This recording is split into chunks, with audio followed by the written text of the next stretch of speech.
I spent the past day looking at how I can implement the screens. So I think the direction that I wanted to take was having this sort of sci-fi theme, the HUD display, since I feel like it's kind of relevant with the kaiju theme where you're monitoring the situation of the kaiju. And we have seen it in like Pacific Rim, Kaiju number 8, Godzilla, where for monitoring you have this kind of scientific element. And then I feel like maybe you could have two layers of a UI, but then keep it consistent, where there is a monitoring idea and then there is this implementation idea where you want the UI to feel tactile. So for like maybe working out and all the activities that you're doing, it feels a bit more tactile. So this is the idea that I had in mind. Did a bunch of explorations, started with the workout tracking because that's like the important one, and did variations for the water tracker as well. It's just putting everything in my head out there. And I think for the UI icons, I was not particularly liking the ones that I found on Iconify. It's a plugin to get free open source icons. So I found this, I used this one, uh, Pixel Free. I felt it gave like the game element, the retro effect to it, and I believe it suits the UI. So we did the workout, the water implementation, had some ideas about how to implement the animations, and I thought what would be interesting was to have different color codes for each activity, each specific activity, but then limit the number of color codes, the colors, and these colors could be reused for specific actions. So even if maybe blue represents water, green represents tracking, purple, violet represents sleep, have these colors also be used for like nested elements and keep it consistent, where yellow is like utility or bonus points, but then they also represent money, have the same color code. Just keeping everything cohesive. And I think that these are the screens that I kind of liked. Initially, I just felt the initial, some of the screens felt very bland. They didn't have depth. And I thought having this black solid fill kind of helps in having this depth on a dark gray background and having the variation between like contrast and opacity.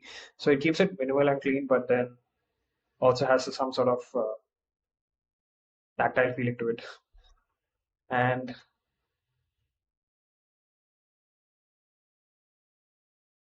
try to implement consistent icons wherever possible as well.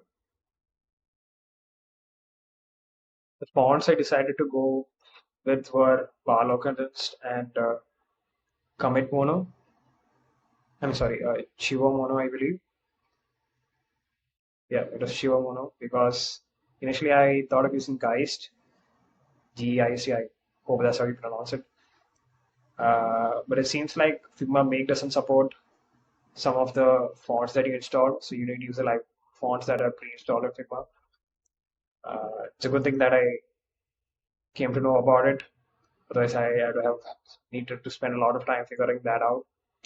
I watched a couple of videos, not a couple of videos, just one video talking about how to use Figma Make by the Figma team itself. And what they mentioned was the best way to implement the Figma design to Figma Make was to use pre-installed the already available fonts, then to keep use auto layout and use libraries. So I cleaned up everything and made all of them responsive. So everything is like super responsive. So hopefully this gives like Uh, this reduces the back and forth and makes everything clean. I also kind of made everything components to like change between states. Uh, I hope I'm able to implement it well because I don't think like it makes sense to use standalone elements. And the initial UI screens for the tracking was like color coded, and I thought we could have the red theme for the play mode.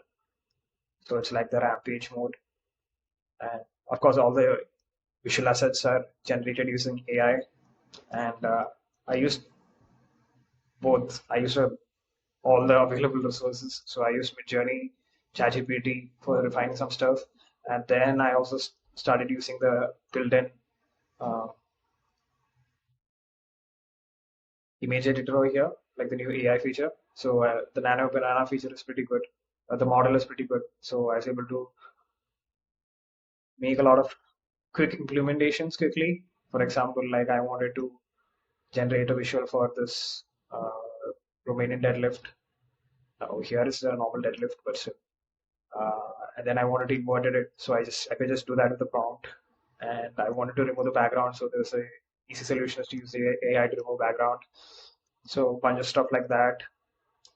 And another useful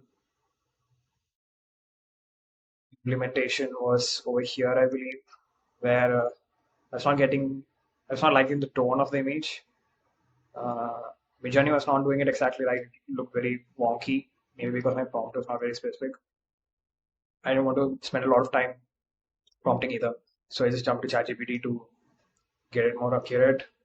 I didn't like the want tone, so I used the nano banana to kind of like change the tone of it, and then modified that. And I like this particular aesthetic. Reminds me of obviously the kaiji fights that you see in all the media. And I thought having the boss as a robot, giant mecha robot, reminded me of like Pacific Rim. So it looked like the obvious direction to take. And talking about the game, how I thought to implement it was basically by having the kaiju, you can select them, uh, and then you can play different cities. And but then each cities have like special conditions where you can have like a plus one hand or a plus one discard or a plus one hand size, etc. So these are like on a very basic level the idea. I'm pretty sure there's a lot of stuff that I can implement to make it more fleshed out. But I think this will do. This is the scope I am working with right now since we have a tight timeline. And once you choose a city, uh, you should be able to choose between rounds. But right now I'm just showing the flow where you continue an ongoing match. So it's between your kaiju and the mecha robot, and you can choose abilities where you can choose an ability each turn, and you just need to drag it and drop it into the fighting scene. And you can discard these abilities, and each of these abilities uh, can have special effects based on the sorry.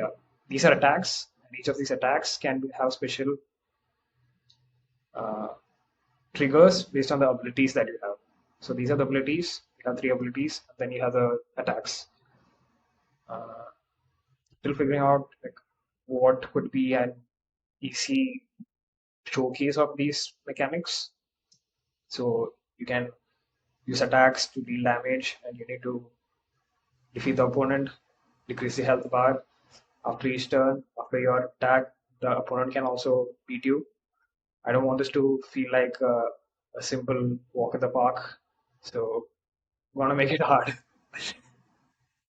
And then, yeah, you win the game and you can go to main menu. So over here, one thing you might have noticed is the surface level UI is more sci-fi, and the buttons have this kind of borders. But then once you get into an activity, I didn't think it was necessary to have the menu. So it becomes more tactile and you're logged into the activity and you'll have to exit the activity to go back to the so it's the similar case for and access everything. I think other than water because that's just uh, I don't think it's necessary to log the user in the water screen, but it should be there for the workout, the sleep, and playing. I think yeah, that's pretty much it. Honestly, I'm feeling a bit anxious about wrapping this up because I have to implement the coding and the animations that I have in mind, but it's quite hard to like juggle between client work and this.